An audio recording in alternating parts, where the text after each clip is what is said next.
Hey, so hello and welcome back everyone to this another beautiful, wonderful video. In today's video, we are going to check competition law, which is one of the most important chapter of your examination. और इस chapter में ऐसा कोई topic नहीं है जो examination में ना आया हो, examination में important ना हो.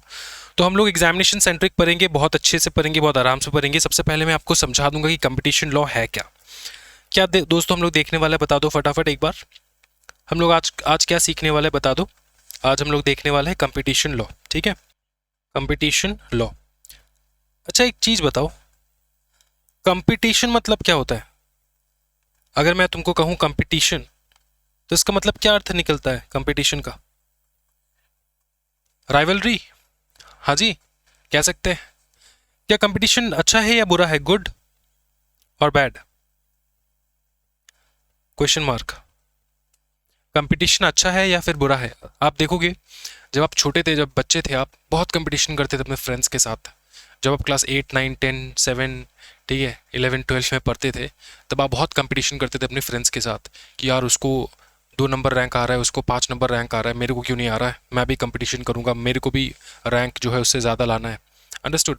उसको वो अगर 2 आ रहा है तो तुमको 1 होना है, वो अगर 4 हो रहा है तुमको 3 होना है ना. ऐसा नहीं कि तुम्हारा कोई गोल है कि मेरे को इतना होना है, तुमको कंपटीशन लगाना है. और कंपटीशन से क्या हो जाता है बताओ? तुम्हारा परफॉर्मेंस इंक्रीज हो जाता है, तुम्हारा परफॉर्मेंस बेटर हो जाता है ना. तो कंपटीशन अच्छा है या फिर बुरा है? आंसर है competition is always good. Competition is always good. अब अगर कंपटीशन हम लोग बिजनेस के वर्ल्ड दुनिया में देखें, अगर हम लोग कंपटीशन बिजनेस के दुनिया में देखें, तो इट इज गुड और बैड? गुड और बैड? हाँ जी. बिजनेस के दुनिया में, डेवलपमेंट के दुनिया में, ग्रोथ के दुनिया में अगर हम लोग देखें, ठीक है, तो ये अच्छा है बुरा है? आंसर है it is always good. It is not at always good only. It is a it is a very crucial requirement. It is a very crucial requirement for development. तो डेवलपमेंट जो है, डेवलपमेंट के लिए अपना सबसे important चीज क्या होता है बताओ? होता है कंपटीशन.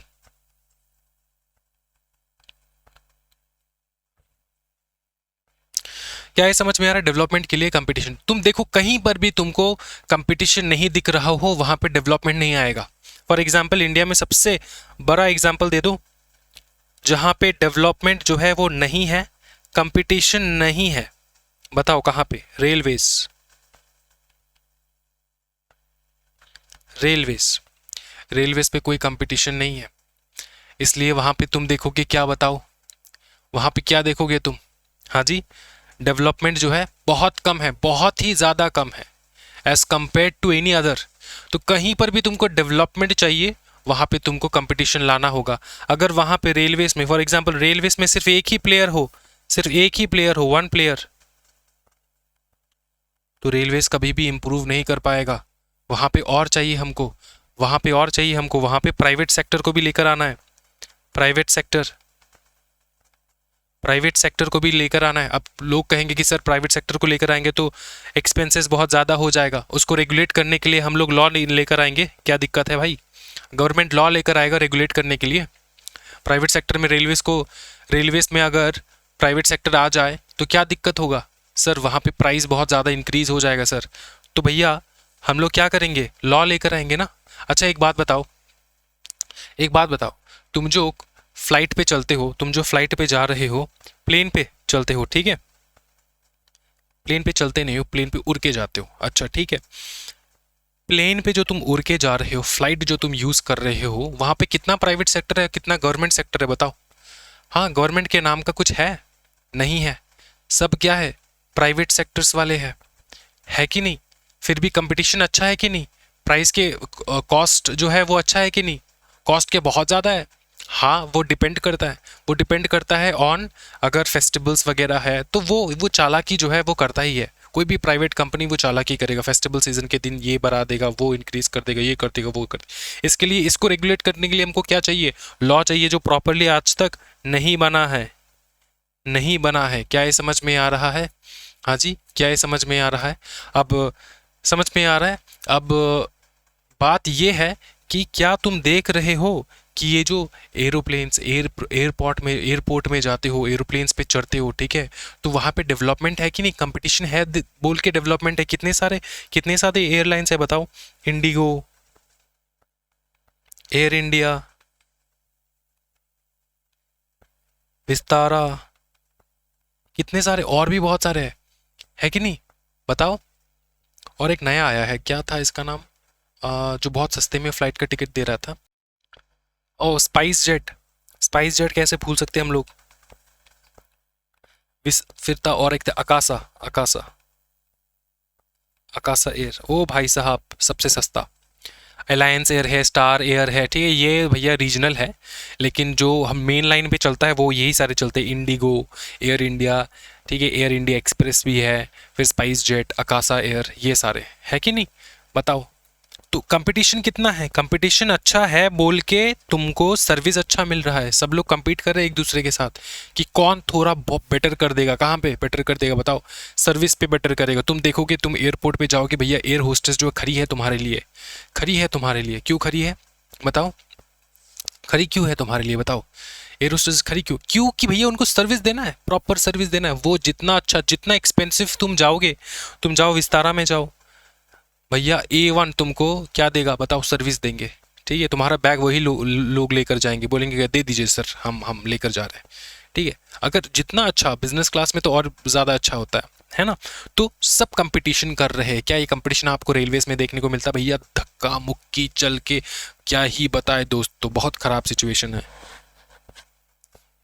है कि नहीं है, बताओ फटाफट बताओ। इंडिया में ऐसे बहुत सारे एरियाज है जहाँ पे तुम देखोगे कि प्राइवेट सेक्टर को जब आप लोग दे देते हो ना, क्योंकि प्राइवेट सेक्टर में कंपटीशन बहुत ज़्यादा है, वो लोग हमेशा अपना बेस्ट देते हैं, हमेशा अपना बेस्ट देते हैं। तो कंपटीशन इन ओवरऑल अगर मैं तुमको बताऊं भैया, किसी भी जगह को अगर तुमको डेवलप करना है तो वहाँ पे कंपटीशन घुसाना होगा। अपने आप को अगर डेवलपमेंट की तरफ लेकर जाना है तो तुमको कंपटीशन घुसाना होगा। कंपटीशन नहीं है तो तुम डेवलप नहीं कर पाओगे, कंपटीशन नहीं है तो तुम क्या बताओ, बहुत दिक्कत हो जाएगी, उस जगह का कोई डेवलपमेंट नहीं होगा। क्या ये समझ में आ रहा है, एक्सप्लॉयटेशन होगा, एक्सप्लॉयटेशन होगा, क्या होगा बताओ, जहाँ पे कंपटीशन है नहीं है वहाँ पे एक्सप्लॉयटेशन है, क्या बताओ, जहाँ पे कंपटीशन नहीं है वहाँ पे एक्सप्लॉयटेशन है, क्योंकि तुम्हारे पास ऑप्शन नहीं है, तुमको खरीदना ही है, कंपटीशन नहीं है, तुमको जाना ही है, इसी एयरलाइन से जाना है, कोई कंपटीशन नहीं है, सिर्फ एयर इंडिया है। बताओ 10,000 रुपये वो लोग ले रहे हैं from Calcutta to Assam for example, 10,000 रुपये वो लोग ले रहे, तुम कुछ कर पाओगे, 20,000 ले रहे, तुम कुछ कर पाओगे, नहीं कर पाएंगे, क्यों सर, कंपटीशन नहीं है, तुम्हारे पास ऑप्शन नहीं है। तो जितना ज़्यादा ऑप्शन रहेगा उतना ज़्यादा क्या रहेगा बताओ, बेटर रहता है, जितना ज़्यादा ऑप्शन रहेगा उतना ज़्यादा बेटर रहता है। क्यों बेटर रहता है बताओ, हाँ जी, कंपटीशन है वहाँ पे, ऑप्शन ज़्यादा है, तो वहाँ पे हम लोग सर्विस बेटर पाएंगे, क्योंकि सब लोग compete कर रहे हैं to give the better service, customers को लेकर आने के लिए, अपने सर्विसेज पे, अपने प्लेटफॉर्म पे लेकर आने के लिए they are doing whatever they can, है कि नहीं बच्चों, बताओ फटाफट, है ना दोस्तों। तो ये है कंपटीशन। आज अगर तुम देखोगे कंपटीशन जहां पे नहीं है तो कंपटीशन उस जगह का सत्यानाश हो जाता है। तो इसलिए competition law is a very important law, ये बहुत इंपॉर्टेंट लॉ बन जाता है आपके लिए। Understood, it's a very very important law. क्या ये समझ में आ रहा है दोस्तों, बताओ ठीक। तो कंपटीशन एक्ट 2002 क्यों आया बताओ, was enacted to promote competition, prevent anti-competitive practices and promote the interest of consumers, promote the interest of consumers, promote the interest of consumers। तो सबसे तीन बड़ा इंपॉर्टेंट रीजन, थ्री सबसे big important reason, three reason अगर आपसे कोई पूछ ले तुम क्या बताओगे, पहला क्या बताओगे बताओ, to promote competition, to promote competition, to promote competition, ठीक है। दूसरा to prevent anti competitive agreements या फिर practices कह सकते हो, prevent anti competitive practice कह सकते हो। अच्छा, ये इतना बेहतरीन टॉपिक है क्यों एग्जामिनेशन में इसका बहुत ज़्यादा जो है क्वेश्चंस बनता है इस टॉपिक के ऊपर, ठीक है।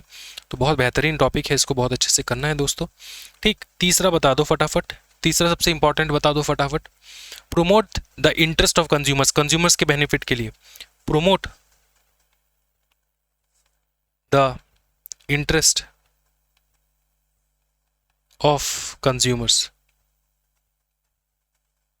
क्या है, समझ में आ रहा है आपको? To promote the interest of consumers. ठीक, अच्छा ये एडमिनिस्टर कौन करता है, मतलब बनाया कोई किसने, कौन कंट्रोल करता है, कौन एडमिनिस्टर करता है इसको, बता दो फटाफट। एडमिनिस्टर करता है बाय सीसीआई। सीसीआई, मेरा एक स्टूडेंट ने सीसीआई में अपना इंटर्नशिप दिया है इस बार, मतलब लास्ट जो आपके एग्जामिनेशन गया था उसमें उसने क्रैक किया। एक्चुअली एग्जामिनेशन इस साल नहीं, 2023 में उसने निकाला, एंड देन 2023 पोस्ट 2023 जो है उसने अपना इंटर्नशिप चालू किया at the CCI, competition commission of India में। समझ में आ रहा है, यहाँ पे वो करता है, मतलब करता था, अब तो उसका जॉब लग चुका है। अब वो जॉब करता है इन ICSI सिक्योरिटीज़ बॉम्बे। उसका स्टार्टिंग सैलरी था 60,000 रुपीज़, मतलब एकदम फ्रेशर गया था, एकदम फ्रेशर, मतलब उसको कुछ पता नहीं है। ट्रेनिंग पीरियड में वो 60,000 पैक करके, मतलब गवर्नमेंट सर्विस जैसा, लेकिन गवर्नमेंट सर्विस में तुमको हाइक ज़्यादा नहीं मिलता, ठीक है। तुमको एंट्री लेवल फ़ी बहुत अच्छा है, लेकिन हाइक करने में तुम्हारा बैंड बच जाएगा। उसी तरफ प्राइवेट सेक्टर में हाइक का जो है कोई उसका लिमिट नहीं होता। समझ में आ रहा है? चलो, सीसीआई में इंटर्नशिप करना बहुत इंपॉर्टेंट। और 15 दिन का 15 दिन का इंटर्नशिप होता है, कभी कभार 1 महीने का इंटर्नशिप होता है, साल में 2 बार निकलता है। आप लोग भी फॉर्म फिलअप करना जब आप लोग एग्जामिनेशन क्रैक कर लोगे एग्जीक्यूटिव का, ठीक। चलो, कंपटीशन कमीशन ऑफ इंडिया, उसमें क्या लिखना होता है पता है? बहुत बड़ा पैराग्राफ का वो लोग एग्जामिनेशन लेते, टेस्ट लेते। तो इस टेस्ट के दौरान भी मैं था उसके साथ। वो बोल रहा था कि सर ऐसा ऐसा बात है, ऐसा ऐसा टेस्ट देना है, ये मेरे को आर्टिकल लिखना है, ये लिखना है, वो लिखना है, हेल्प कर दीजिए। तो हेल्प कर दिया, फिर उसको आ गया क्या बताऊँ, लेटर कि भैया आ जाओ, तुम बॉम्बे आ जाओ। बॉम्बे आके, सॉरी वो, हाँ बॉम्बे, करेक्ट, जाओ वहाँ पे जाके you will work with us, ठीक। चलो, सीसीआई देखेंगे हम लोग, competition commission of India. CCI कौन? कंपटीशन कमीशन, कंपटीशन कंपटीशन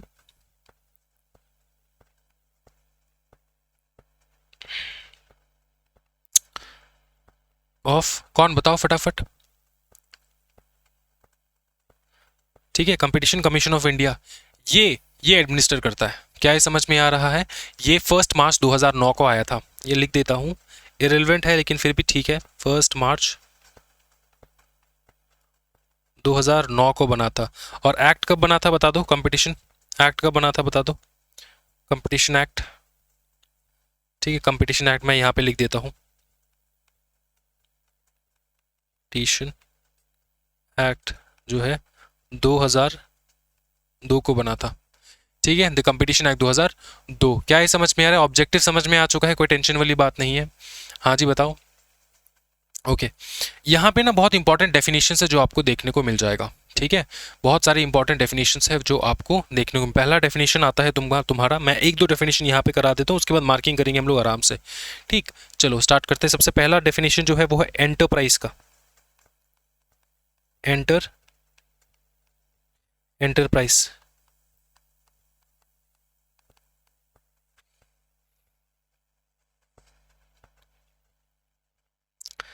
ठीक, समझ में आ रहा है दोस्तों? पहला डेफिनेशन जो होगा वो है एंटरप्राइज का डेफिनेशन। बताओ एंटरप्राइज के डेफिनेशन में कौन है? एनी पर्सन और entity engage in activities relating to production,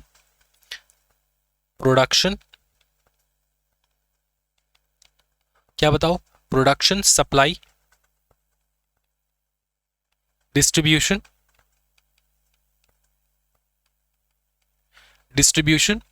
और trade of goods and services, ठीक है। कोई भी बंदा, कोई भी एंटिटी अगर प्रोडक्शन में काम कर रहा है, सप्लाई में काम कर रहा है, distribution, trade off good and service में काम कर रहा है, ठीक है, तो वो एंटरप्राइज। क्या है समझ में आ रहा है? जो एंगेज कर रहा है for all these activities, enterprise. क्या है समझ में आ रहा है? अच्छा, और डेफिनेशन है कंज्यूमर। कंज्यूमर कौन होता है? कंज्यूमर का डेफिनेशन आप कंज्यूमर एक्ट में देखना है, ठीक है। Consumer, any person who buys good and avail services for consideration, वो होता है कंज्यूमर, ये तुमको पता ही है। नेक्स्ट डेफिनेशन जो हम लोग पढ़ेंगे यहाँ पे वो है कार्टेल, जो बहुत इंपॉर्टेंट डेफिनेशन है, एग्जामिनेशन में लाखों बार आ चुका है। कार्टेल इंपॉर्टेंट है, इसलिए सेक्शन नंबर लिख देता हूं मैं, सेक्शन 2 के अंदर आ जाता है। सब सेक्शन नहीं लिखूंगा क्योंकि तुम याद नहीं कर पाओगे, ठीक है, क्लॉज वगैरह नहीं लिखने वाला क्योंकि तुम याद नहीं कर पाओगे, सेक्शन लिख दो काफी है। नॉर्मली डेफिनेशंस के सेक्शन जो है वो सेक्शन 2 में ही आता है, ठीक है। अच्छा, कार्टेल क्या हो जाता है बताओ? कार्टेल आप लोगों ने हिंदी सिनेमा में देखा होगा, कार्टेल, कार्टेल का वर्ड जो है ये सुना ही होगा आप लोगों ने, हिंदी सिनेमा में बहुत काफ़ी पॉपुलर है ना। कार्टेल का मतलब ये होता है कोई भी एसोसिएशन ऑफ प्रोड्यूसर्स, देखो ये जो हम लोगों ने लिखा है ना, इसी को रिपीट करो, कोई भी association of producers, suppliers, distributors, क्या बताओ? प्रोड्यूसर्स, सप्लायर्स, डिस्ट्रीब्यूटर्स, ठीक है, सेलर्स कह सकते हो तुम, सर्विस प्रोवाइडर कह सकते हो तुम, और क्या हम लोग ऐड कर सकते हैं? सर्विस प्रोवाइडर, सेलर्स, ठीक है। Who agree to control price, देखो तुम सीधी बात है, अगर तुम प्राइस को कंट्रोल करने की कोशिश कर रहे हो, ठीक है, पीपल,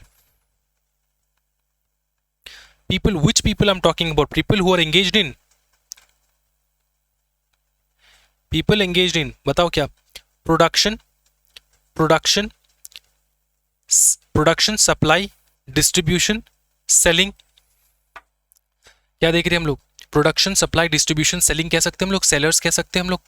तो ये प्रोडक्शन नहीं हो, ये होगा क्या? प्रोड्यूसर्स, सेलर्स, डिस्ट्रीब्यूटर्स, समझ में आ रहा है? सर्विस प्रोवाइडर्स, ठीक है। अब ये लोग क्या कर रहे हैं? ये कर रहे हैं अग्री टू कंट्रोल, क्या कंट्रोल करने के बारे में बात हो रहा है सर यहाँ पे? प्राइस, एक्सप्लेन करूंगा, टेंशन ना लो। Price, production,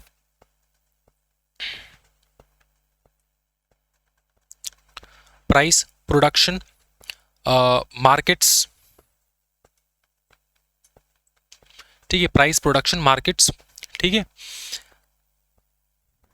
people engage in, या फिर देखो people engaged in production, supply, distribution कह सकते हो, या फिर हम लोग ऐसे कह सकते हैं एन एसोसिएशन ऑफ, हम लोग सीधा ऐसे लिख सकते हैं एन एसोसिएशन ऑफ, ऐसे लिख सकते हैं हम लोग, an association,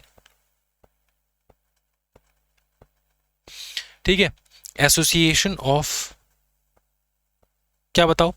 producers, sellers, distributors, हम लोग ऐसे कर सकते हैं, producers, sellers, distributors, service providers, जो सर्विस प्रोवाइड करते हैं, जो अग्री कर रहे हैं to control prices, to control what? Price, production and market. क्या ये समझ में आ रहा है? प्राइस, प्रोडक्शन, मार्केट, ये क्या होता है? प्राइस, प्रोडक्शन, मार्केट का मतलब क्या हो जाता है?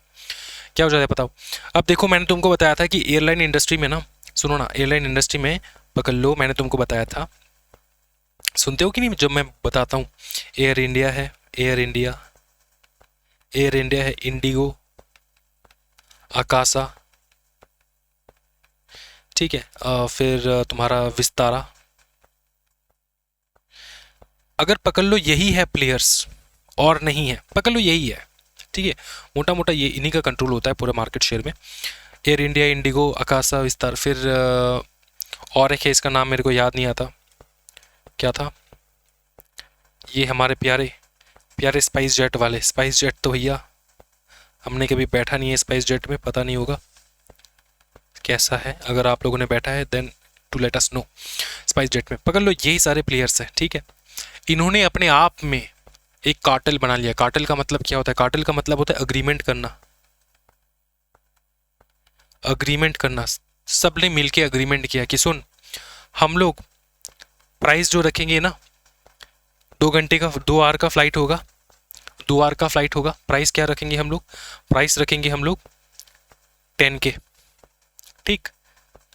ये उन्होंने प्राइस सेट कर दिया, 2 घंटे का 10,000 रुपये वो लोग ले रहे हैं। सर इससे अच्छा तो दुबई का फ्लाइट जो है वो सस्ते में मिलता है। आंसर है यस, 2 घंटे का 10,000 इट्स टू मच। चलो 2 घंटे का 10,000 वो लोग ले रहे हैं। 2 घंटे का पता है कितना आइडियली होना चाहिए?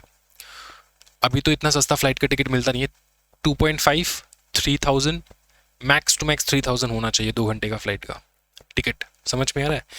ये एक टाइम पे मिलता था, लेकिन अभी तो मेरे को पता नहीं कि इतना सस्ता मिलता है कि नहीं। तो 2 आवर्स 10K, अगर वो लोग, उन लोगों ने एग्रीमेंट कर लिया, क्या कर लिया? अग्रीमेंट कर लिया। क्या अग्रीमेंट कर लिया? क्या अग्रीमेंट कर लिया कि price will be one price, समझाने के लिए लिख रहा हूं, समझ में आ रहा है। वन प्राइस मतलब इसी प्राइस के ऊपर वो लोग टिकट छापेंगे, मतलब उनका टिकट का फेयर यही रहेगा। तो सब लोगों ने क्या किया बताओ, सब लोगों ने क्या किया, एंटी कंपेरेटिव एग्रीमेंट कर लिया। ये जो अग्रीमेंट है इससे क्या होता है, इससे कंपटीशन टूटता है कि नहीं, कंपटीशन का गला घोट रहा है ये लोग, सब लोग मिलके बोल रहा है कि सब लोग एक साथ काम करेंगे, तो कंपटीशन कहाँ रहेगा, कंपटीशन डूब जाएगा कि नहीं बताओ, कंपटीशन रहेगा कि नहीं बताओ, कंपटीशन नहीं रहेगा, कंपटीशन नहीं रहेगा। क्या है, समझ में आ रहा है। तो ये क्या हो जाएगा, एंटी कंपेरेटिव अग्रीमेंट। अगर वो लोग कह रहे हैं कि हम लोग मार्केट को डोमिनेट करेंगे, कैसे, ये एक साथ मिलके, तो ये जो एक साथ मिलके ये लोग काम कर रहे हैं ना, इसको कहा जाता है कार्टलाइजेशन।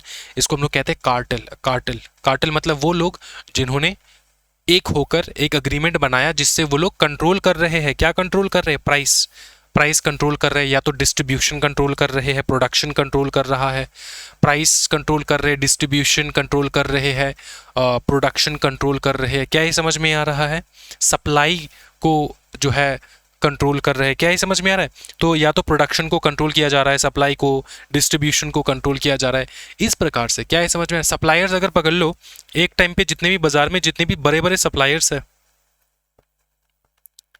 किस चीज का सप्लायर सर, ओनियन का जो भी प्रोड्यूसर्स तो नॉर्मली हो, प्रोड्यूसर्स मतलब फार्मर, ठीक है, फार्मर तो नॉर्मली करेंगे नहीं ऐसे, क्योंकि उनका रोजी रोटी का सवाल है, समझ में आ रहा है। वो लोग अनाज जो है या फिर कोई भी चीज़ जो है वो लोग उगाते हैं, वो इस चीज़ पे कार्टलाइजेशन नहीं कर सकते, ठीक है, करते भी नहीं। अब पकड़ लो जो सप्लायर्स है, जो खरीदते हैं इनसे, फार्मर से उन्होंने खरीदा, ठीक है, फिर ये डिस्ट्रीब्यूट करेंगे, सप्लाई करेंगे। अब इस चेन में कोई भी हो सकता है, जो डिस्ट्रीब्यूट कर रहा है या फिर सप्लाई कर रहा है, कोई भी एक इंसान, एक ग्रुप ऑफ इंसान। अब डिस्ट्रीब्यूटर्स एक नहीं होता, डिस्ट्रीब्यूटर्स बहुत सारे होते हैं, सप्लायर्स बहुत सारे होते हैं। उन लोगों ने अगला क्या कर लिया बताओ, सप्लायर्स जो ओनियन के सप्लायर्स थे, उन लोगों ने कंट्रोल कर लिया सप्लाई को, प्राइस कंट्रोल नहीं किया, सप्लाई को कंट्रोल कर लिया। पकड़ लो सप्लाई, पहले पकड़ लो 100 टन प्याज जो है रोज अगर वो लोग सप्लाई करते थे, अब उसको लेकर गिरा दिए टू 20 टन, 20 टन कर दिया। जो 100 टन का सप्लाई होता था वो 20 टन का हो गया अभी सप्लाई, समझ में आ रहा है, 20 टन। तो इसमें क्या हो रहा है, इसमें ये हो रहा है कि यहाँ पे जो गुड्स है, जो भी गुड्स है वो है शॉर्टेज, गुड्स का शॉर्टेज हो रहा है।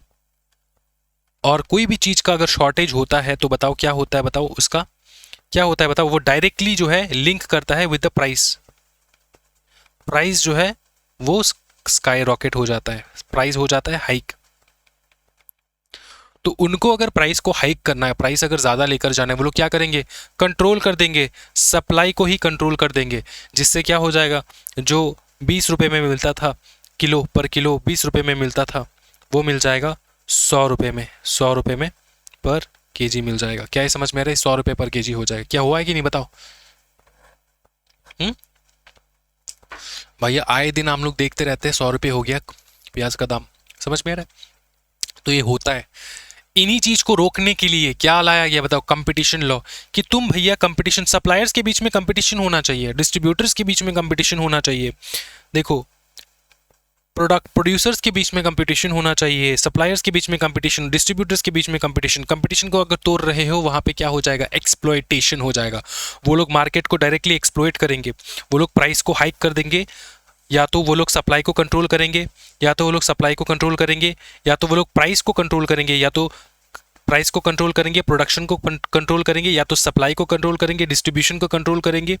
इस प्रकार से वो लोग कंट्रोल करके क्या करेंगे बताओ, फटाफट बताओ, प्राइस को इंक्रीज कर देंगे, प्राइस हाइक कर देंगे। क्या है समझ में, इसको कहा जाता है एंटी कंपेरेटिव एग्रीमेंट। क्या कहा जाता है बताओ, इस प्रकार के एग्रीमेंट्स को हम लोग कहते हैं, बताओ क्या, इन प्रकार के एग्रीमेंट्स को कहा जाता है anti comparative agreement, anti competitive agreement. Examination में बहुत फेमस क्वेश्चन है एंटी कंपेरेटिव एग्रीमेंट। क्या ये समझ में आ रहा है दोस्तों।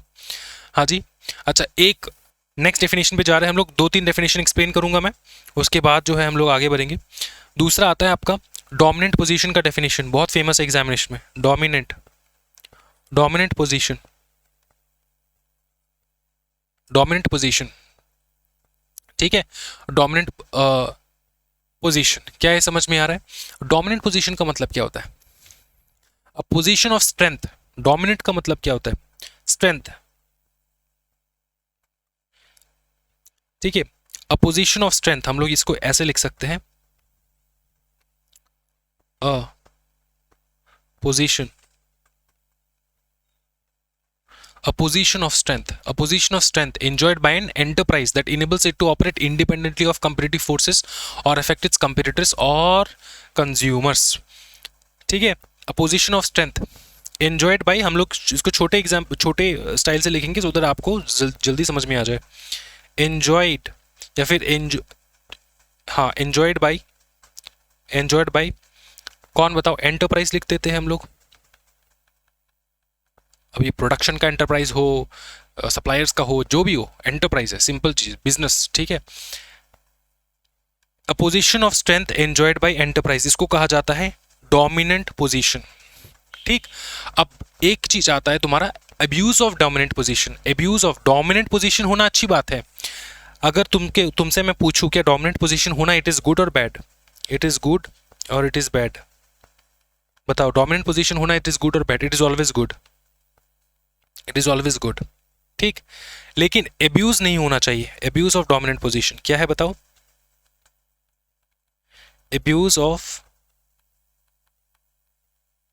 डोमिनेंट, ये जो है it is very bad, it is bad और इट इज रिस्ट्रिक्टेड। तुम्हारे डोमिनेंट पोजीशन को अगर तुम अब्यूज करते हो तो उसको कहा जाता है क्या बताओ? गलत चीज, गलत बात, ठीक है। तो ये कंपटीशन एक्ट जो है एब्यूज ऑफ डोमिनेंट पोजीशन को कंट्रोल करता है, समझ में आ रहा है? उसको मैनेज करता है और उसको अबॉलिश करता है कि डोमिनेंट पोजीशन को तुम अब्यूज नहीं कर सकते। अपने डोमिनेंट पोजीशन को अब्यूज करना इट इज़ वेरी बैड, ठीक है। डोमिनेंट पोजीशन होना इट इज़ नॉट बैड, लेकिन उसको अब्यूज करना it is very bad. Dominant position को अब्यूज तुम करना it is very very bad.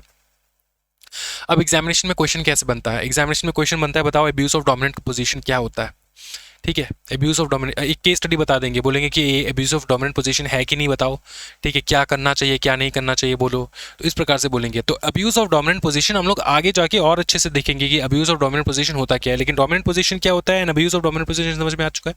अब पकड़ लो, देखो सिंपल चीज देखो, डोमिनेंट पोजीशन, तुम्हारे घर में कौन है? तुम्हारे घर में डोमिनेंट कौन है? पकड़ लो, दादाजी। दादाजी थे, दादाजी एक्सपायर हो गए, अब कौन है? फादर। फादर जो है वो अभी है, ठीक। तो फादर के अंडर में कौन कौन आता है? फादर के अंदर में आता है उनके चिल्ड्रन, ठीक है। और उनके पकड़ लो, उनके अगर खुद के छोटे सिबलिंग्स वगैरह है तो वो उनके अंदर आ जाता है, ठीक। अब एक फादर जो है ये डोमिनेंट पोजीशन में है कि नहीं बताओ? फादर जो कहते हैं वही होता है, ठीक। वो डोमिनेंट पोजीशन में है कि नहीं? आंसर है यस। इट इज़ गुड और bad? It is good, so that वो क्या कर पाए बताओ? अपनी फैमिली को अच्छे से चला पाए, ठीक है। अच्छे से मॉरली उसको प्रॉपरली चला पाए, ठीक। लेकिन उसको अगर अब्यूज़ कर ले, फादर अगर अपने पोजीशन को अब्यूज़ कर रहा है, जानबूझ के जो है इसको मार रहा है, इसको पीट रहा है, इसको ये कर रहा है वो कर रहा है, अगर पोजीशन को अब्यूज़ किया जा रहा है, क्या वो अच्छा है खराब है? वो है खराब। तो abuse of dominant position it is always bad, याद रखना, ठीक है। इसी के ऊपर रिस्ट्रिक्शंस है और हम लोग देखने वाले रिस्ट्रिक्शंस क्या है नहीं है, ठीक। अब देखो और हम लोग देखेंगे, अभी खत्म नहीं हुआ है। क्या ये समझ में आ रहा है? ठीक, अच्छा। अब देखो, हम लोग जब कहते हैं ना एंटी कंपेटिटिव एग्रीमेंट, क्या बताओ? हम लोग जब कहते हैं एंटी कंपिटिटिव अग्रीमेंट, अब एंटी मतलब तेरे को पता है आराम से कि ऐसा नहीं होना चाहिए, इस प्रकार से, इस प्रकार के एग्रीमेंट्स नहीं होना चाहिए, मतलब ये जो है ये लीगल एग्रीमेंट्स नहीं है, वॉइड वाले एग्रीमेंट्स है। Anti competitive agreements are always void, ये याद रखना, आर ऑलवेज वॉइड, ठीक। आर ऑलवेज वॉइड, ये तुमको याद रखना। Anti competitive agreements are always void, मतलब अगर तुमने ये अग्रीमेंट कर भी डाला ये तो ये वॉइड है, इसका कोई लीगल स्टेटस नहीं है। ये तुम कोर्ट पे जाओगे तो कोर्ट जज जो है तुमको चप्पल उठा के मारेगा। समझ में आ रहा है? क्या है समझ में आ रहा है? अब सुनो, ये जो अग्रीमेंट है ना ये दो प्रकार के होते हैं, एक है हॉरिजॉन्टल अग्रीमेंट, ये एक है हॉरिजॉन्टल अग्रीमेंट, दूसरा है वर्टिकल अग्रीमेंट।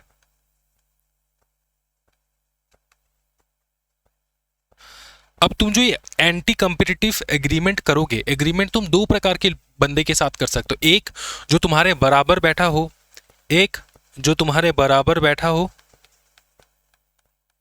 दूसरा जो तुम्हारे ऊपर बैठा हो या फिर नीचे बैठे हो। तो इस प्रकार के एग्रीमेंट को कहा जाता है हॉराइजॉन्टल, इस प्रकार के एग्रीमेंट को कहा जाता है वर्टिकल। क्या ये समझ में आ रहा है? हाँ जी। हॉराइजॉन्टल एग्रीमेंट क्या होता है? सुनो, हॉराइजॉन्टल एग्रीमेंट क्या होता है? हॉराइजॉन्टल एग्रीमेंट में क्या क्या आता है देखो, एक है हॉराइजॉन्टल एग्रीमेंट, दूसरा है हमारा वर्टिकल एग्रीमेंट। ठीक है, तो हॉराइजॉन्टल एग्रीमेंट में पहला जो आता है, क्या करते हैं एग्रीमेंट में, क्या करते हैं वो लोग हॉराइजॉन्टल एग्रीमेंट में? सबसे पहला जो करते हैं वो लोग प्राइस का फिक्सिंग, प्राइस, क्योंकि भैया सब लोग एक बराबर है ना, सब लोग एक बराबर है, तो वो लोग क्या कर पाएंगे, प्राइस को फिक्स कर देंगे। यहाँ पे प्राइस वो लोग लॉक कर देंगे, जैसे मैंने कहा था एयरलाइन का प्राइस 11,000, 12,000, 20,000 कर देंगे।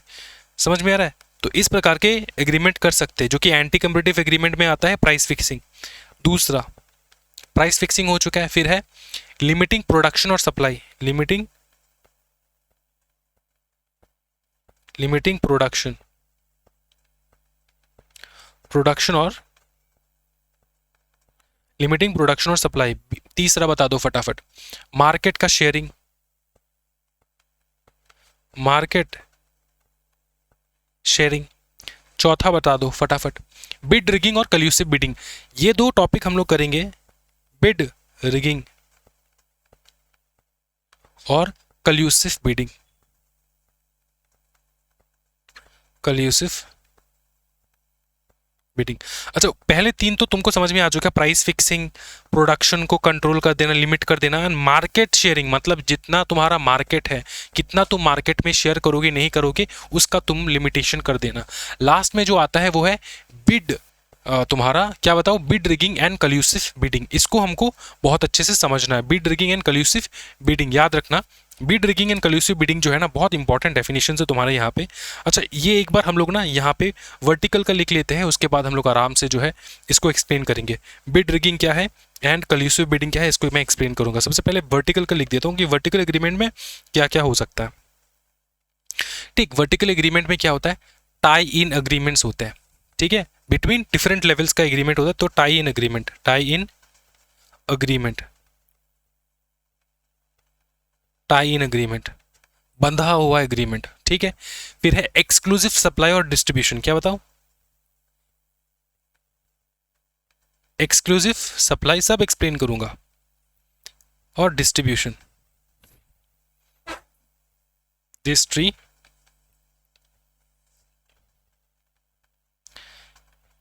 डिस्ट्रीब्यूशन। ठीक, फिर जो आता है आपका वो आता है रीसेल प्राइस मेंटेनेंस। क्या बताओ,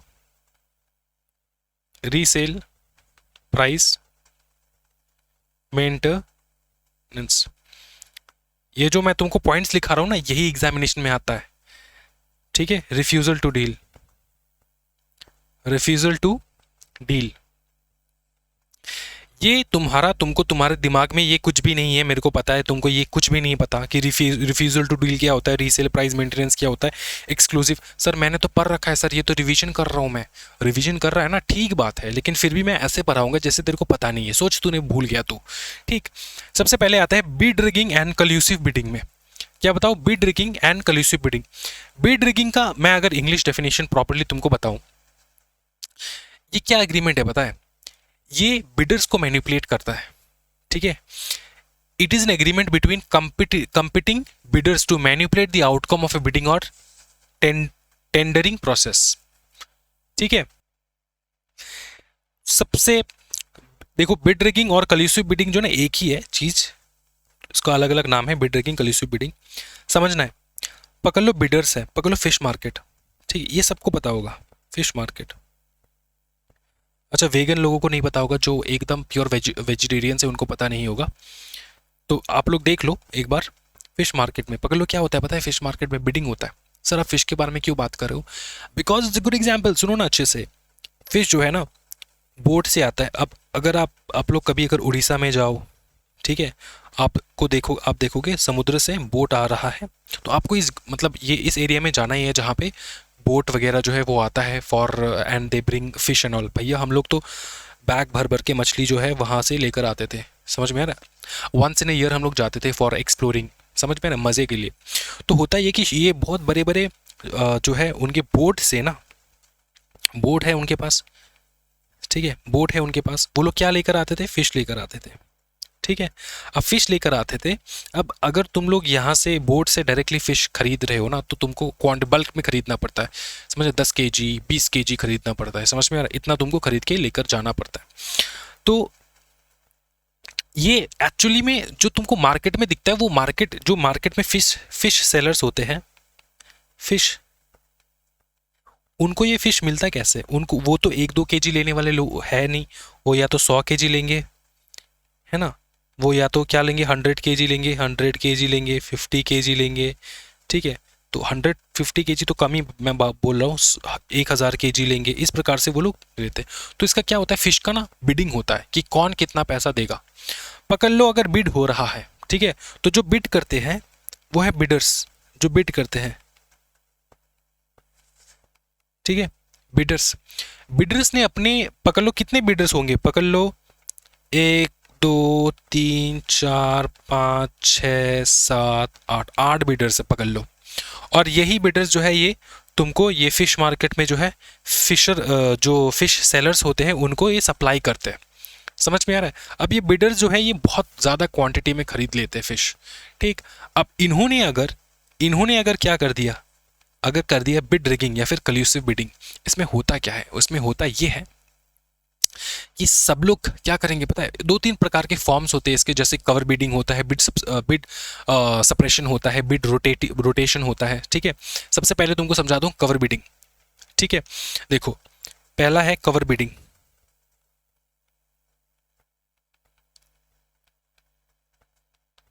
अब ये जो फिश का प्राइस है, ये बिडिंग के जैसे हम लोग इसको कैलकुलेट करेंगे कि कितना फिश का प्राइस होना चाहिए, बिड करेगा, जो जितना ज़्यादा देगा वो लेकर जाएगा, सिंपल बात है। क्या है, समझ में आ रहा है? जो जितना ज़्यादा बिड बोली लगाएगा वो लेकर चला जाएगा, समझ में आ रहा है? तो पहले आता है कवर बिडिंग, मतलब submitting uncompetitive bids to ensure a particular party wins. पहले सब लोग मिलके जो है ना एक अग्रीमेंट कर लिया, इस अग्रीमेंट को कहा जाता है anti comparative agreement, anti comparative agreement. क्यों किया? क्योंकि इनको सस्ते में फिश लेना है। अब इन्होंने सब ने बोली लगाया, एक ही बोली है, कोई भी इससे ज्यादा नहीं जा रहा है। पकड़ लो किसी ने बोली लगाया 2 लाख का, 2 लाख, ठीक है। तो दूसरे ने बोली लगाया 2 लाख, 2 लाख 5,000, तीसरे ने लगाया 2 लाख 6,000, ठीक है। इस प्रकार से मतलब एक ही जगह पे वो लोग अटके हुए हैं, समझ में, कोई भी ज्यादा बिडिंग नहीं कर रहा है। तो इसको कहा जाता है बिड कवर बिडिंग, ठीक है। सबमिटिंग अनकम्पिटिटिव बिड्स, मतलब ये जो बिड है कोई कंपीट ही नहीं कर रहा है, जिस ये जो प्राइस दिया उसी के इर्द गिर्द ये प्राइस दे रहा है, जो इसने प्राइस दिया उसी के इर्द गिर्द ये प्राइस दे रहा है। क्या समझ में आ रहा है? तो ये इंश्योर करता है कि कोई एक पर्टिकुलर पार्टी जीत जाए। अगर कोई एक पर्टिकुलर पार्टी जीतने के बाद सब लोग डिस्ट्रीब्यूट कर लेते हैं अपने आप में। क्या ये समझ में आ रहा है? एक पर्टिकुलर पार्टी जो है जीत जाना, ठीक, दे इंश्योर कि एक पर्टिकुलर पार्टी जीत जाए। ये हो गया कवर बिडिंग। दूसरा आता है हमारा बिड सप्रेशन। क्या बताऊं?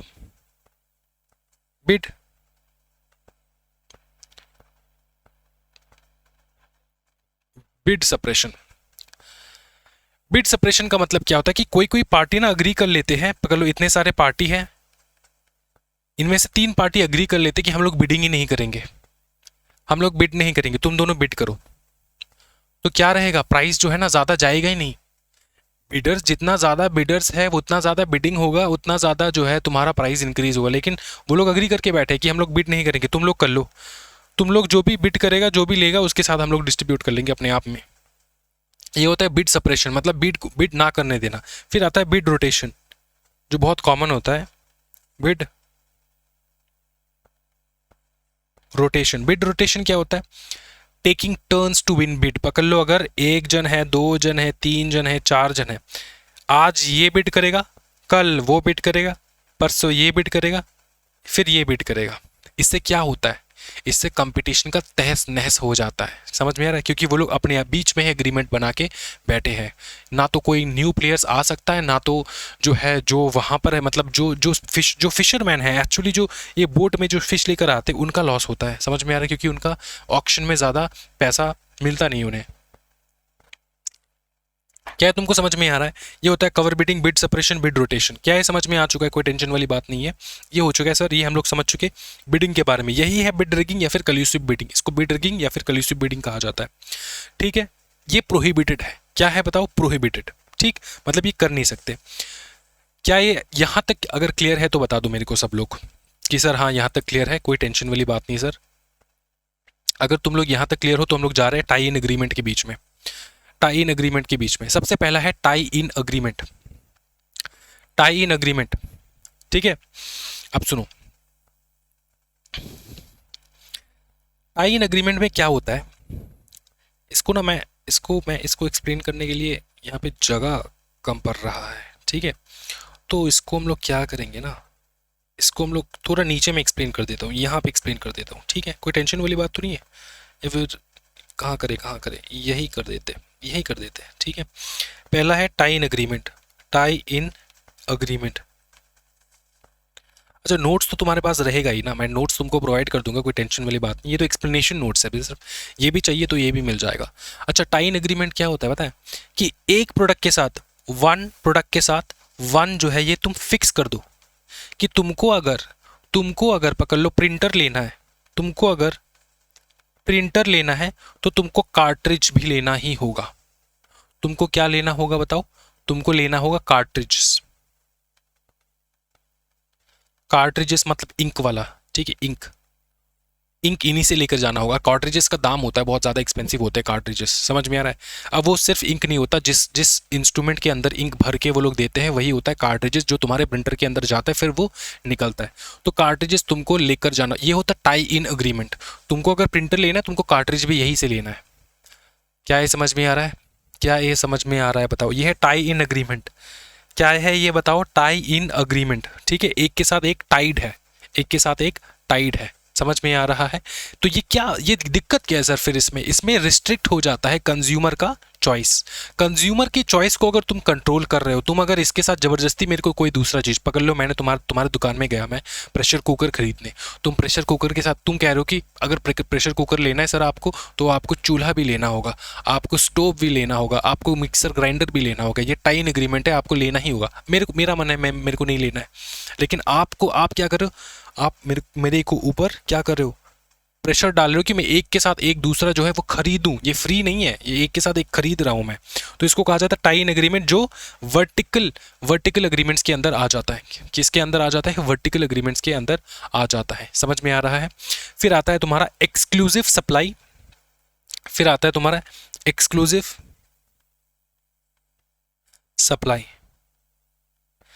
एक्सक्लूसिव सप्लाई का एग्रीमेंट। इसका मतलब ये है ना, सप्लायर जो है वो रिस्ट्रिक्ट कर देता है।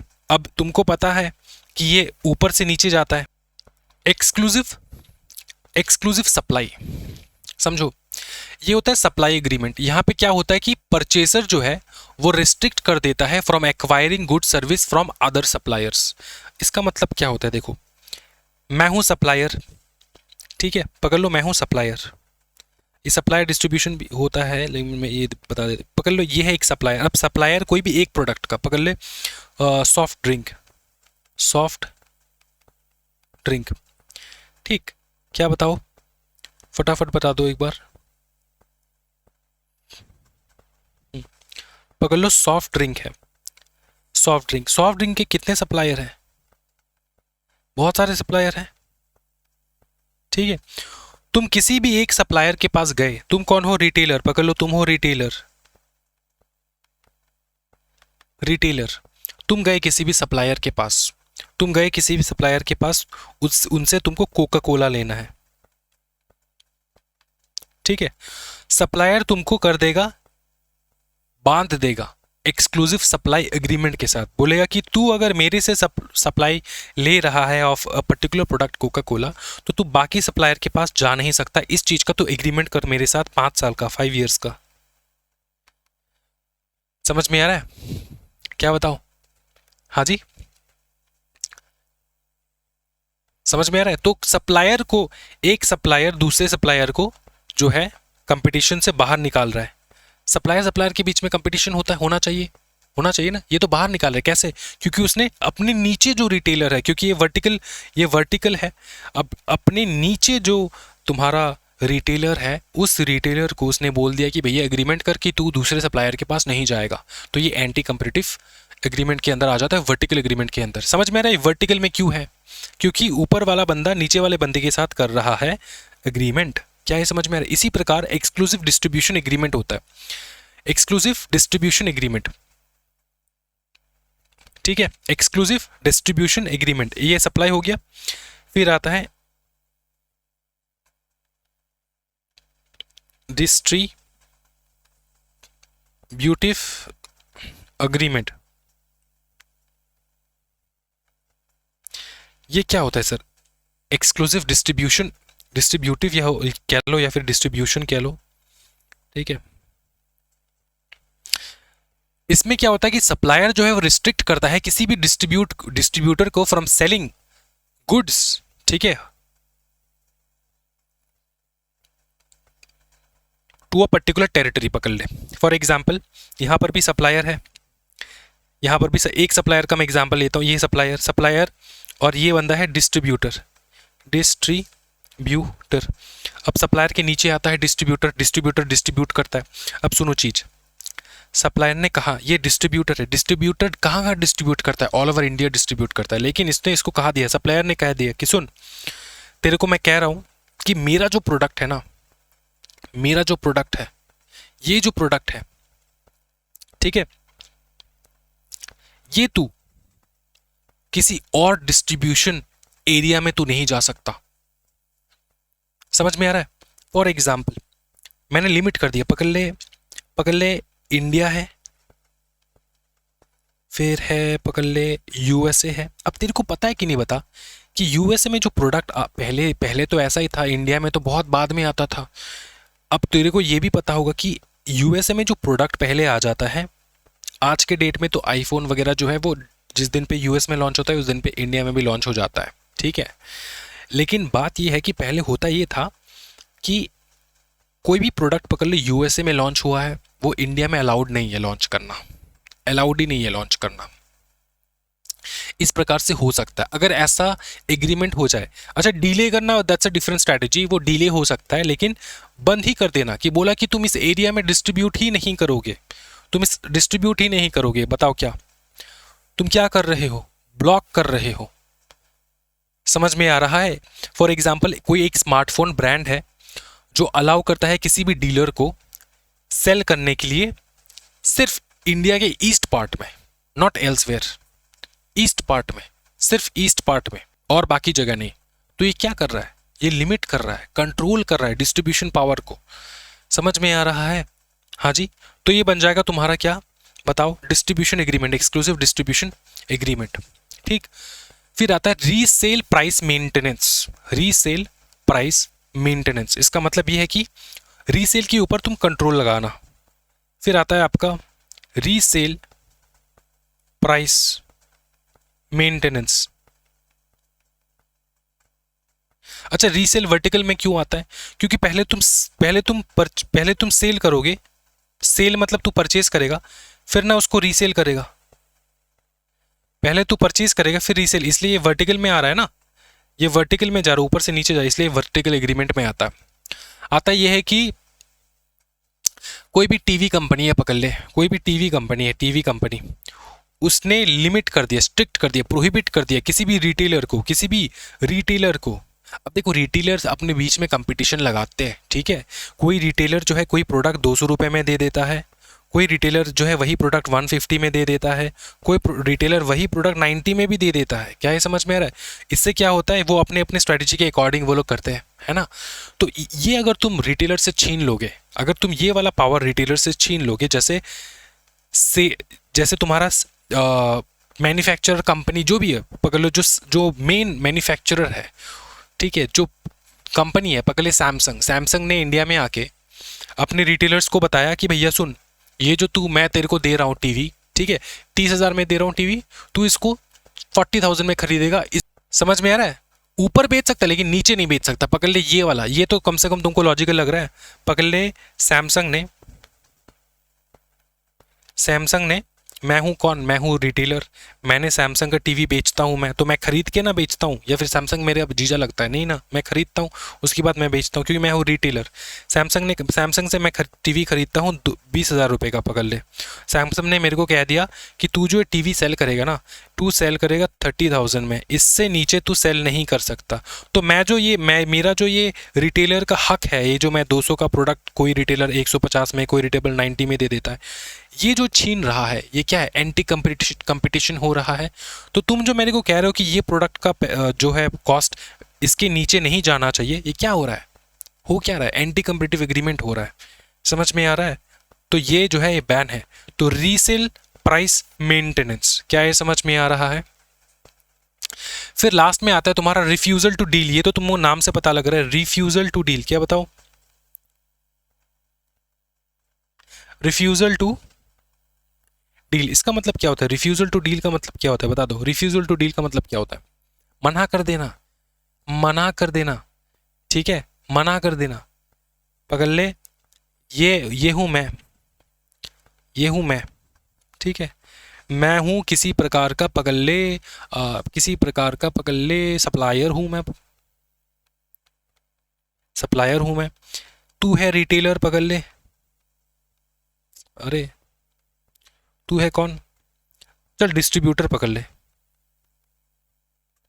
डिस्ट्रीब्यूटर पकड़ ले। अगर मैंने तेरे को कह दिया कि तू, और ये जो तू डिस्ट्रीब्यूट करता है, ठीक है, मैं सप्लाई करता हूँ, ये छोटा मोटा कमर्शियल चीज़ नहीं है, मतलब छोटा मोटा चीज़ नहीं है जैसे साबुन वगैरह, ऐसा नहीं है, बड़ा बड़ा चीज़, कोई भी बड़ा बड़ा चीज़। पकड़ ले, मैंने ऐसा कह दिया अग्रीमेंट में, मैंने रिस्ट्रिक्ट कर दिया, ठीक है, कि तू जो है ना, जो इंसान महीने में 1 लाख कमाता है और वो अपना सैलरी स्लिप दिखा सकता है, उसी को तू ये सामान बेचेगा। अगर ऐसा मैंने कह दिया तो, जैसे रोल्स रॉयस जो है ना, वो लोग ऐसे ही करते, बड़े बड़े लोगों को देते, छोटे छोटे लोगों को नहीं देते, हमारे पास पैसा होने से भी नहीं देते। मतलब ये सुनने में आता है, क्योंकि मेरे पास तो है नहीं रोल्स रॉयस, ठीक है, लेकिन मतलब सुनने में आता है। तो अगर ऐसा है तो ये क्या गलत है कि नहीं, बताओ? हाँ, तो हाई प्रोफाइल लोगों के लिए सिर्फ अलाउड है, तुम्हारे लिए। तो तुम एग्री कर रहे हो कि तुम किसी दूसरे छोटे मोटे लोग के साथ डील नहीं करोगे, तुम सिर्फ बड़े बड़े लोगों के साथ डील कर रहे हो। तो रिफ्यूजल टू डील, क्या है समझ में आ रहा है? इसको मैं अगर इजी भाषा में समझाओ, एनी एग्रीमेंट दैट रिस्ट्रिक्ट्स और is likely to restrict any party from और to dealing with certain business और मार्केट, सर्टेन बिजनेस और मार्केट। क्या है समझ में आ रहा है? क्या है समझ में आ रहा है? तो ये ठीक है, इसी के साथ तुम्हारा वर्टिकल एंड हॉरिजॉन्टल कंप्लीट हो चुका है। फिर जो सेक्शन आता है वो है अब्यूज ऑफ डोमिनेंट पोजीशन। क्या आता है बताओ? अब्यूज ऑफ डोमिनेंट पोजीशन, ये भयंकर इंपॉर्टेंट सेक्शन, ठीक है, भयंकर इंपॉर्टेंट सेक्शन दोस्तों, abuse of dominant position. Abuse of dominant, अच्छा एक चीज बताओ, क्या डोमिनेंट पोजीशन गुड है या फिर बैड है? गुड है, आंसर है यस। क्या बैड है? आंसर है नहीं। लेकिन एब्यूज जो है वो गुड नहीं है, वो बैड है। क्या है समझ में आ रहा है? एब्यूज करना, एब्यूज करना, एब्यूज करना, क्या है समझ में आ रहा है? अच्छा, ये और एक क्लास लगेगा मेरे को कंप्लीट करने में, लेकिन कंप्लीट कर दूंगा, कोई टेंशन वाली बात नहीं है। अब्यूज ऑफ डोमिनेंट पोजीशन देखेंगे हम लोग नेक्स्ट क्लास। फिर है रेगुलेशन ऑफ कॉम्बिनेशन देखेंगे, कॉम्बिनेशन के बारे में जानेंगे। फिर कंपटीशन कमीशन ऑफ इंडिया के बारे में जानेंगे, बहुत इंपॉर्टेंट है, बहुत ब्यूटीफुल है। आज जो है हम लोग यहीं तक रखते हैं इस चैप्टर को, ठीक है। इसका नोट्स मैं प्रोवाइड कर दूंगा, आपको कोई टेंशन वाली बात नहीं। ये भी मैं प्रोवाइड कर दूंगा, ये जो मैंने लिखा है, सो दैट आप लोग याद कर पाओ चीज़ों को, ठीक। और जो है आपको ये वाला नोट जो है ये भी मैं अवेलेबल करवा दूंगा, ठीक है। और एक क्लास के साथ ये कंपटीशन लॉ है जो कंप्लीट हो जाएगा। आज के वीडियो में इतना ही दोस्तों, thank you so much everyone, happy end guys, bye bye, take care, जय हिंद, जय महाराष्ट्र।